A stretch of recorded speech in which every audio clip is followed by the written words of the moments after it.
Welcome back students आज के lecture में हम वेक्टर प्रोडक्ट की बात करेंगे। स्केलर प्रोडक्ट के बाद आज का लेक्चर हमारा वेक्टर प्रोडक्ट या क्रॉस प्रोडक्ट के ऊपर होगा। स्टूडेंट्स, वेक्टर प्रोडक्ट के लिए हम यहाँ पे दो वेक्टर सेलेक्ट करते हैं। हमारे पास एक वेक्टर ए है, दूसरा वेक्टर बी है। अब हमने यहाँ पे दोनों वेक्टर्स को आपस में मल्टीप्लाई करना है।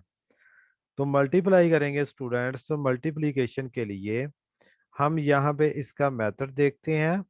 और मेथड से पहले इसका मैं यहाँ पे फार्मूला बता देता हूँ। A cross B is equal to A B sine theta. साथ में जो है वो एन यूनिट वेक्टर लिखा है। और लास्ट पे जो है वो सी जो है वो हमारे पास थर्ड वेक्टर है। हम इसकी भी बात करेंगे, ये थर्ड वेक्टर के इक्वल कैसे होता है। स्टूडेंट्स, स्केलर प्रोडक्ट के अंदर हमने A dot B equal to A B cos theta इस्तेमाल किया था। लेकिन अब यहाँ पे जो रिप्लेसमेंट है, ए क्रॉस बी, डॉट की जगह क्रॉस आ गया और ए बी इसी तरह कॉस थीटा की जगह यहाँ पे साइन थीटा इस्तेमाल कर रहे हैं हम। और इसमें जो एक नई चीज ऐड हुई है वो इसकी डायरेक्शन होगी, जो कि नॉर्मल या यूनिट वेक्टर होगा। स्टूडेंट्स, वेक्टर प्रोडक्ट के लिए हम इसका प्रोडक्ट राइट हैंड रूल से जो है वो देखते हैं। हमारे पास दो वेक्टर्स हैं, एक वेक्टर ए है, दूसरा वेक्टर बी होगा। हमने अपने राइट हैंड को इस तरह कर्ल करना है कि जो थंब होगा वो डायरेक्शन को रिप्रेजेंट करेगा। थंब जो है वो ये direction of the vector product को रिप्रेजेंट करेगा। और जो कर्लिंग फिंगर्स होगी ये दोनों वेक्टर्स के क्रॉस प्रोडक्ट को रिप्रेजेंट करेगी। अब स्टूडेंट्स, यहाँ पे हमारे पास जो है वो दोनों वेक्टर्स की जो प्रोडक्ट बनेगी वो क्या है, हमने कर्लिंग फिंगर करनी है। तो कर्लिंग फिंगर्स हम यहाँ से यूं इस तरह जो है वो रोटेट करेंगे अपनी फिंगर्स को। और ये ऊपर जो आपको एक परपेंडिकुलर नजर आ रहा है, ये परपेंडिकुलर नॉर्मल या यूनिट वेक्टर को रिप्रेजेंट कर रहा है। अब यहाँ पे हमने ये देखना है कि हमारे पास ए क्रॉस बी जो है वो इन दोनों का जो प्रोडक्ट होता है वो थर्ड वेक्टर। यहाँ पे सी हम जो ले रहे हैं वो एक तीसरा वेक्टर है। ये हम जब यूनिट वेक्टर की बात करेंगे आगे आपको समझ आ जाएगी कि ये तीसरे वेक्टर के इक्वल कैसे होता है। स्टूडेंट्स, इसकी मैथमेटिकल फॉर्म देखी, मैथमेटिकल फॉर्म के बाद अब हम जो है वो इसकी डिफरेंट जो है वो एग्जांपल देखते हैं जो कि वेक्टर प्रोडक्ट की होती हैं। टॉर्क को ले लेते हैं। टॉर्क होता है आर क्रॉस एफ। अब आर एफ साइन थीटा, साथ में एन यूनिट वेक्टर होगा। इसी तरह अगर हम एंगुलर मोमेंटम की बात करें तो एंगुलर मोमेंटम में आर क्रॉस पी। अब आर जो है वो यहाँ पे पोजीशन वेक्टर होगा, पी जो है वो लीनियर मोमेंटम है। तो जब इनका क्रॉस प्रोडक्ट बनाया जाता है तो इन दोनों का जो क्रॉस प्रोडक्ट होगा वो एन, यहाँ पे देखें जरा यूनिट वेक्टर भी साथ में हम लिखेंगे। L is equal to R P sine theta, साथ में एन यूनिट वेक्टर होगा। स्टूडेंट्स, इसी तरह हम और एग्जाम्पल भी देख सकते हैं। जैसे आप लोगों ने बुक के अंदर भी एक एग्जाम्पल पढ़ी होगी, उस एग्जाम्पल में क्यू वी क्रॉस पी जो है वो लिखा होगा। वो हम मूविंग चार्ज, या हम ये कह सकते हैं कि हमारे पास जो मैग्नेटिक फील्ड के अंदर चार्ज होता है, उस चार्ज के ऊपर जो फोर्स लगती है मैग्नेटिक, तो उसको हम कैसे फाइंड कर सकते हैं। उनका जो प्रोडक्ट होता है वो भी वेक्टर प्रोडक्ट होता है, क्यू वी क्रॉस बी, या उसको Q V B sine theta भी लिखते हैं। इसके बाद स्टूडेंट्स, इसकी हम जो है वो कुछ प्रॉपर्टीज की बात करेंगे। जैसे हमने स्केलर प्रोडक्ट की प्रॉपर्टी देखी, यहाँ पर भी हम वेक्टर प्रोडक्ट की प्रॉपर्टीज देखेंगे। स्टूडेंट्स, इसकी पहली जो प्रॉपर्टी है वो है एंटी कम्यूटेटिव। जबकि स्केलर प्रोडक्ट के अंदर कम्यूटेटिव था, ये कम्यूटेटिव लॉ को जो है वो ओबे नहीं करता वेक्टर प्रोडक्ट। ये आप लोगों ने याद रखना है, वो हम देखते हैं कैसे नहीं रखता। अब A cross B is equal to A B sine theta, साथ में एन यूनिट वेक्टर होगा। अगर हम बी क्रॉस ए लेते हैं स्टूडेंट्स, बी क्रॉस ए लेंगे तो फिर ये बी ए साइन थीटा, साथ में इसकी जो डायरेक्शन होगी वो चेंज हो जाएगी। अब यहाँ पे देखिए जरा, हमने जहाँ पे राइट हैंड रूल इस्तेमाल किया है ए क्रॉस बी। ठीक है, जब हम ए क्रॉस बी यहाँ से अपनी फिंगर्स को कर्ल करेंगे तो तब इसका जो थंब जो है वो इंडिकेट करेगा अपवर्ड डायरेक्शन में, इट मीन्स के पॉजिटिव है। जब हम बी क्रॉस ए लेंगे तो बी क्रॉस ए के लिए हमारे पास जो थंब होगा वो डाउनवर्ड डायरेक्शन में हो जाएगा।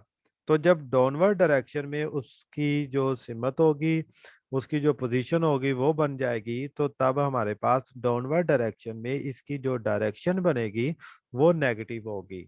तो इस वजह से हमने यहाँ पे लिखा है कि A cross B not equal to B cross A के। क्यों नहीं इक्वल होते स्टूडेंट्स?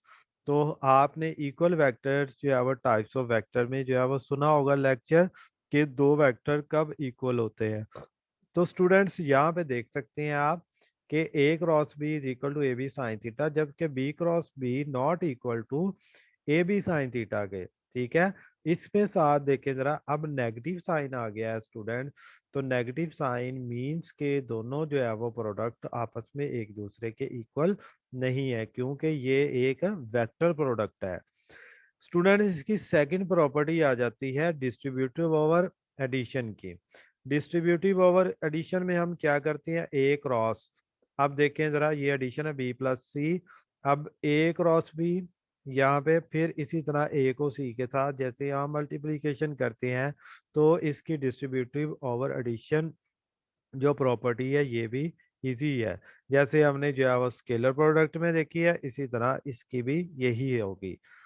इसके बाद स्टूडेंट्स इसकी थर्ड प्रॉपर्टी आ जाती है। थर्ड प्रॉपर्टीज के अंदर हम देखते हैं कि दो वेक्टर जब परपेंडिकुलर होते हैं तो तब उनका जो प्रोडक्ट होता है वो मैक्सिमम होता है या मिनिमम होता है। स्टूडेंट्स परपेंडिकुलर कंडीशन के अंदर हम थीटा की वैल्यू जो होगी वो 0 की बजाय हम 90 पुट करेंगे। तो यहाँ पे परपेंडिकुलर कंडीशन में हमने 90 डिग्री थीटा की वैल्यू पुट की है, तो ए बी साइन 90, साइन 90 होता है 1 के, तो ए बी के इक्वल हो जाएगा। तो यहाँ पे स्टूडेंट्स देखिए जरा, लिखा हुआ है ना मैग्नीट्यूड ऑफ द वेक्टर्स। अब ये जो वेक्टर का मैग्नीट्यूड होगा, कौन सा वेक्टर, यहाँ पे अब एडिशन की नहीं बात करें, हम प्रोडक्ट की बात करें। अब वेक्टर प्रोडक्ट का जो मैग्नीट्यूड है वो इक्वल होगा मैक्सिमम के। ठीक है, तो यहाँ पे देखिए जरा, A cross B magnitude equal to A B. ये जो बार है, ये जो लाइंस है, ये मैग्नीट्यूड को रिप्रेजेंट कर रही हैं। इसके बाद स्टूडेंट्स फोर्थ इसकी प्रॉपर्टी आ जाती है। फोर्थ प्रॉपर्टी के अंदर हमने देखना है कि वेक्टर प्रोडक्ट जब दो वेक्टर पैरेलल होते हैं तो तब ये किसके इक्वल होता है। तो हमें पता है कि पैरेलल कंडीशन में इनका जो एंगल होता है वो 0 डिग्री होता है। तो A cross B equal to A B sine 0, तो 0 यहाँ पे पुट करते हैं तो स्टूडेंट्स हमारे पास ये 0 हो चुका है। अब जब हमने डॉट प्रोडक्ट देखा था वहां पे हमने 0 लिखा था। स्टूडेंट्स ये वेक्टर प्रोडक्ट है, इसमें जो इसकी डायरेक्शन होगी वो भी साथ आएगी। तो इस वजह से हम इसको लिखेंगे कि ये जब पैरेलल होते हैं तो तब ये नल वेक्टर के इक्वल होता है। स्टूडेंट्स सिमिलरली अगर ये वेक्टर एंटी पैरेलल हो जाते हैं तो 180 होता है, तो 180 भी साइन 0 होता है, तो इट मीन्स के इसमें भी ये इसका प्रोडक्ट नल वेक्टर के इक्वल होगा।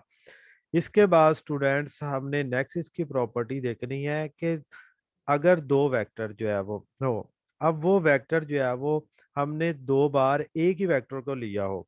जैसे एक वेक्टर ए है, इसी को हमने इसी के साथ ही मल्टीप्लाई करना है, तो तब हमारे पास प्रोडक्ट किसके इक्वल आएगा, A cross B is equal to, यहाँ पे अब ए दोनों का जो है मैग्नीट्यूड साइन 0, क्योंकि ये इट्स सेल्फ है तो इनके दरमियान एंगल जो होगा वो 0 डिग्री का होगा। तो स्टूडेंट्स ये भी नल वेक्टर के इक्वल होगा।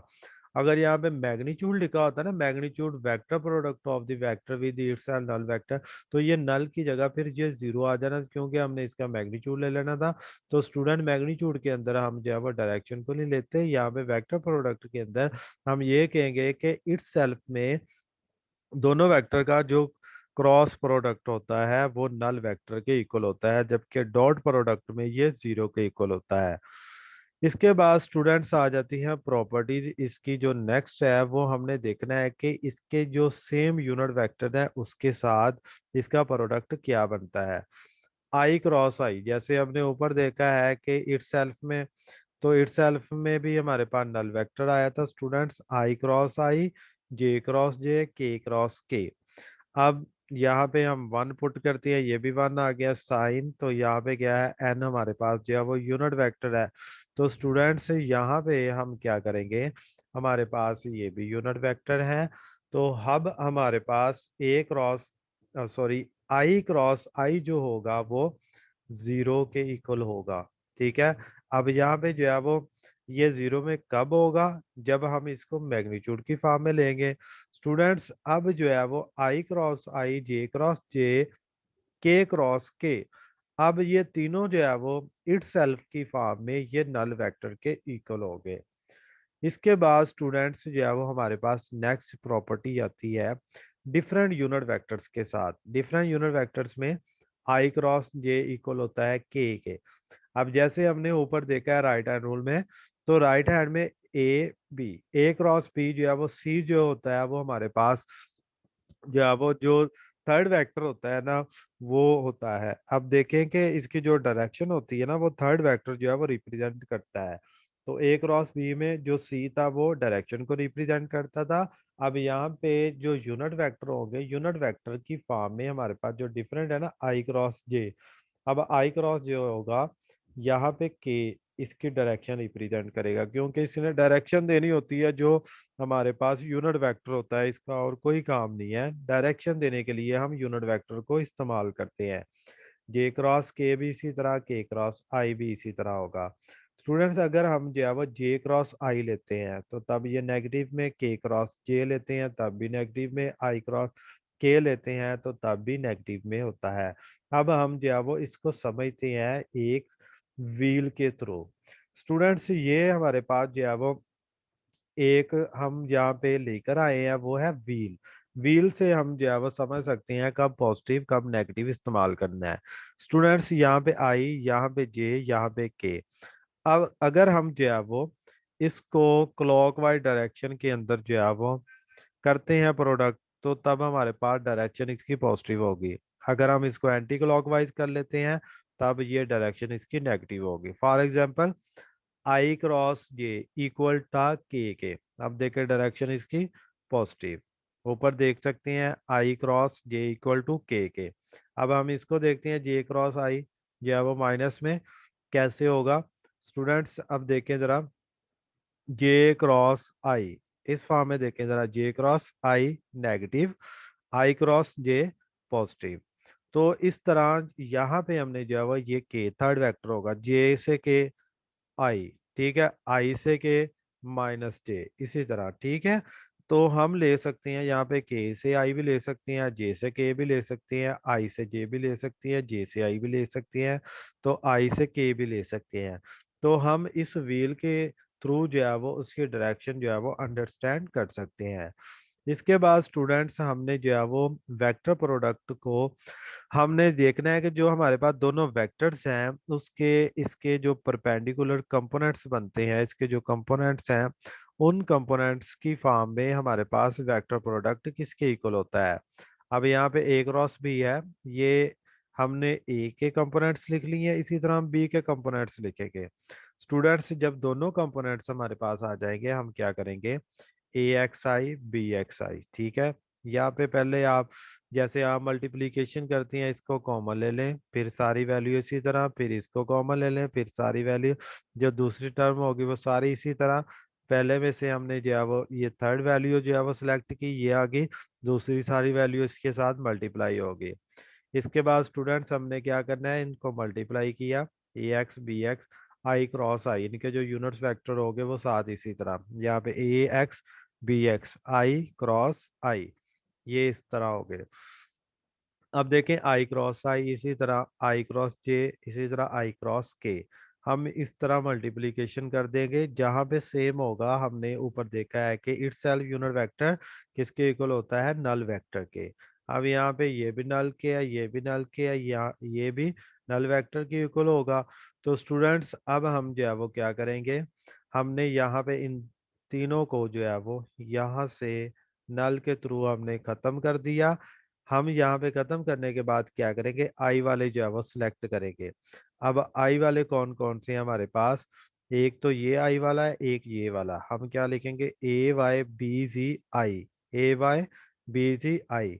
इसी तरह हम सेकंड लिखेंगे यहाँ पे नेगेटिव वाला, वो हम यहाँ पे लिख सकते हैं ए जी बी वाई आई।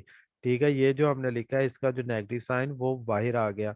इसी तरह हम लिखेंगे जे के लिए, जे के लिए ये आ जाएंगे, के लिए हम इसी तरह यहाँ से लिखेंगे, इसकी तरतीब ये बन जाएगी। फिर हमने क्या करना है, दोनों में से आई को कॉमन ले लेना है। स्टूडेंट्स यहाँ पे आई को कॉमन ले लिया, यहाँ पे फिर हमने के को कॉमन ले लिया, यहाँ पे हमने क्या किया, जे को कॉमन ले लिया। अब ये कॉमन ले लिया हमने, तीनों में से वन बाई वन जो है वो जो उसके यूनिट वेक्टर है। अब इसमें क्या हुआ है कि जो आई है, इसमें हमने जो है वो जो टर्म थी वो बिल्कुल इसी तरह आ गई, इसके अंदर भी जो टर्म थी वो बिल्कुल इसी तरह आ गई। अब जे में हमने क्या किया है, इसको माइनस के साथ जो है वो मल्टीप्लाई किया है। अब माइनस के साथ हम इसलिए मल्टीप्लाई करते हैं यहाँ पे, क्योंकि जो हमारे पास डिटर्मिनेशन मेथड होता है ना, डिटर्मिनेंट मेथड जो है वो, उसमें हम क्या करते हैं कि हमारे पास ए क्रॉस बी जो होता है, ए क्रॉस बी। अब डिटर्मिनेंट्स मेथड में हमने जाना है आई जे के। अब ये ए एक्स है, इसी तरह ये ए वाई है, ये ए सी है। हमारे पास जो कंपोनेंट्स है ना ए के, वो हमने तीनों लिख लिए, ये बी के कंपोनेंट्स है। तो हम क्या करेंगे, हम डिटर्मिनेंट्स मेथड से भी ये क्रॉस प्रोडक्ट फाइंड कर सकते हैं। हम जैसे ऊपर मल्टीप्लाई करके आए हैं, इस मेथड से भी इसको मल्टीप्लाई कर सकते हैं। दोनों वे से हमारे पास जो आंसर आएगा वो उसका इक्वल आएगा। जब डिटर्मिनेंट्स मेथड करते हैं तो जब हम आई लिखते हैं, पहले वाला इसका ये पॉजिटिव होता है, जब दूसरा लिखते हैं नेगेटिव होता है, क्योंकि हम जो है वो यहाँ पे थ्री वाले कर रहे हैं। इसी तरह फिर थर्ड आ जाएगा, ये पॉजिटिव होगा। अगर हमारे पास जो है वो फोर्थ जो है वो कॉलम भी होता, फिर वो नेगेटिव आ जाना था। पहला पॉजिटिव, फिर नेगेटिव, फिर पॉजिटिव, फिर नेगेटिव।